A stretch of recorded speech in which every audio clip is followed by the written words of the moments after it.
America అధ్యక్షుడు Donald Trump ఇప్పటికే భారత్ ఎగుమతులపై 25% సుంకాలు విధించగా, ఇప్పటికే ఉన్న 25% కాకుండా మరో 25% అదనపు టారిఫ్ విధిస్తూ ఎగ్జిక్యూటివ్ ఆర్డర్స్ పై సంతకం చేశారు. అయితే అదనపు సుంకాలు ఉంటాయని ఇటీవలే ప్రకటించిన ట్రంప్ దానిని చేసి చూపించారు.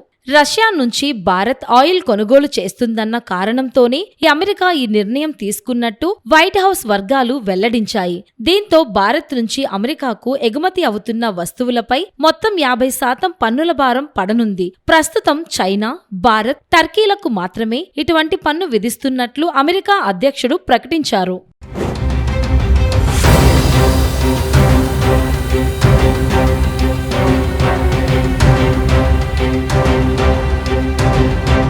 రెండు 2024-25లో భారత్, అమెరికా మధ్య ద్వైపాక్షిక వాణిజ్యం $131.8 బిలియన్. ఇందులో $86.5 బిలియన్ విలువైన ఎగుమతులు, $45.3 బిలియన్ విలువైన దిగుమతులు ఉన్నాయి.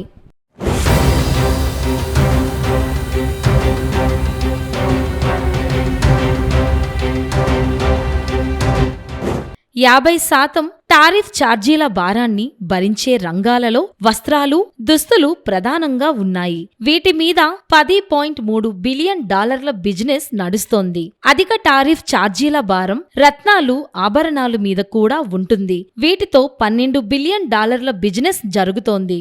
ఆక్వా ఉత్పత్తులలో రొయ్యలు ఎక్కువ టారిఫ్ భారాన్ని ఎదుర్కోవలసి వస్తుంది. ప్రస్తుతం రొయ్యలతో $2.24 బిలియన్ బిజినెస్ జరుగుతోంది. తోలు, పాదరక్షలతో $1.18 బిలియన్ బిజినెస్ జరుగుతోంది. చర్మ ఉత్పత్తుల తయారీ కేంద్రంగా పేరుగాంచిన ఇండియాకు ఇది బాగా ఇబ్బందికరమైన పరిణామం అనే చెప్పాలి. రసాయనాల వాణిజ్య వ్యాపారం $2.34 బిలియన్ ఉంది. విద్యుత్, యాంత్రిక యంత్రాలకు సంబంధించి సుమారు $9 బిలియన్ బిజినెస్ జరుగుతోంది.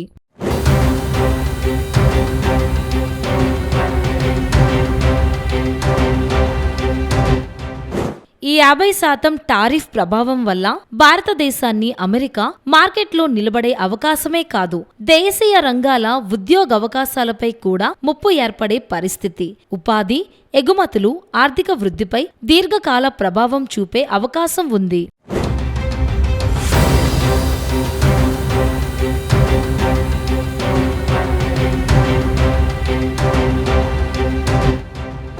ఈ ఛార్జీల వలన విదేశీ మార్కెట్లో భారతీయ ఉత్పత్తుల ధరలు రెట్టింపు అవుతాయి. దీంతో అమెరికా మార్కెట్లో పోటీ పడటం భారత కంపెనీలకు కష్టంగా మారుతుంది.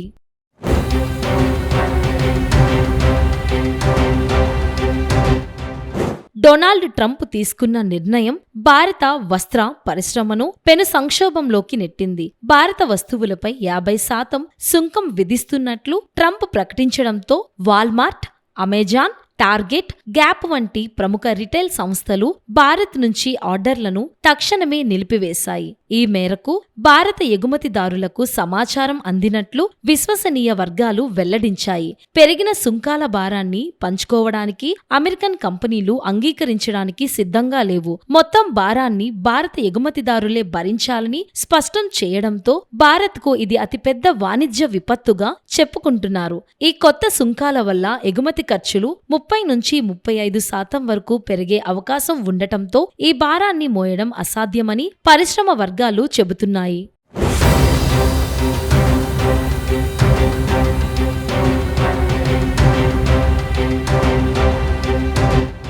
ఈ పరిణామం ఫలితంగా అమెరికాకు వెళ్లే ఆర్డర్లు 40-50% వరకు పడిపోవచ్చని, తద్వారా భారత పరిశ్రమకు ఏటా దాదాపు 35,000 కోట్ల రూపాయలకు పైగా నష్టం వాటిల్లుతుందని నిపుణులు అంచనా వేస్తున్నారు.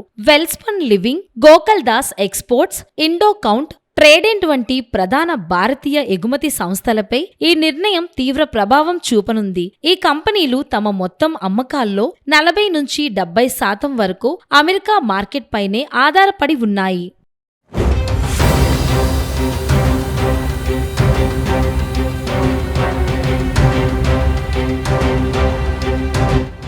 ఈ పరిస్థితి మన పోటీ దేశాలైన బంగ్లాదేశ్, వియత్నాంలకు వరంగా మారే ప్రమాదం ఉంది. ఆ దేశాలపై అమెరికా కేవలం 20% సుంకాన్నే విధిస్తోంది. దీంతో భారత ఎగుమతిదారులు తమ మార్కెట్ వాటాను కోల్పోతామని ఆందోళన చెందుతున్నారు. ఇది భారత పరిశ్రమకు పెద్ద ఎదురుదెబ్బ అని confederation of Indian textile industry అభిప్రాయపడింది. 2024-25 ఆర్థిక సంవత్సరంలో $36.61 బిలియన్ విలువైన భారత టెక్స్టైల్స్ వస్త్రాల ఎగుమతుల్లో అమెరికా వాటానే 28%గా ఉంది. తాజా పరిణామాలతో భారత ఎగుమతిదారులు తీవ్ర గందరగోళంలో పడిపోయారు.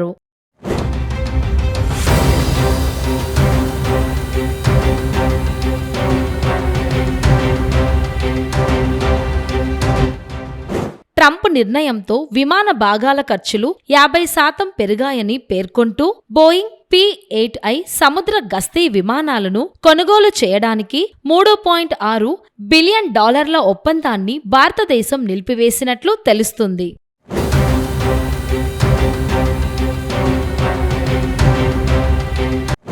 ఇప్పటికే ట్రంప్ సుంకాలపై మోదీ పరోక్షంగా స్పందిస్తూ దీటుగా బదిలిచ్చిన సంగతి తెలిసిందే. దేశంలోని రైతులు, మత్స్యకారులు, పాల ఉత్పత్తుల రంగంలోని వారి ప్రయోజనాలే తమకు ముఖ్యమని, ఈ విషయంలో రాజీ పడే ప్రసక్తే లేదని ప్రధాని స్పష్టం చేశారు. అవసరమైతే వారిని కాపాడటం కోసం ఎంత మూల్యమైనా తాను సొంతంగా భరించడానికి సిద్ధమని వెల్లడించారు. ఇదిలా ఉండగా రష్యా నుంచి చమురు కొనుగోలు కొనసాగితే భారత్పై మరిన్ని ఆంక్షలు ఉంటాయని ట్రంప్ మళ్లీ హెచ్చరించడం గమనార్హం. हमारे लिए अपने किसानों का हित सर्वोच्च प्राथमिकता है. भारत अपने किसानों के, पशुपालकों के और मछुआरे भाई बहनों के हितों के साथ कभी भी समझौता नहीं करेगा. और मैं जानता हूं व्यक्तिगत रूप से मुझे बहुत बड़ी कीमत चुकानी पड़ेगी, लेकिन मैं इसके लिए तैयार हूं. मेरे देश के किसानों के लिए, मेरे देश के मछुआरों के लिए, मेरे देश के पशुपालकों के लिए आज भारत तैयार है. किसानों की आय बढ़ाना, खेती पर खर्च कम करना, आय के नए स्रोत बनाना, इन लक्ष्यों पर हम लगातार काम कर रहे हैं.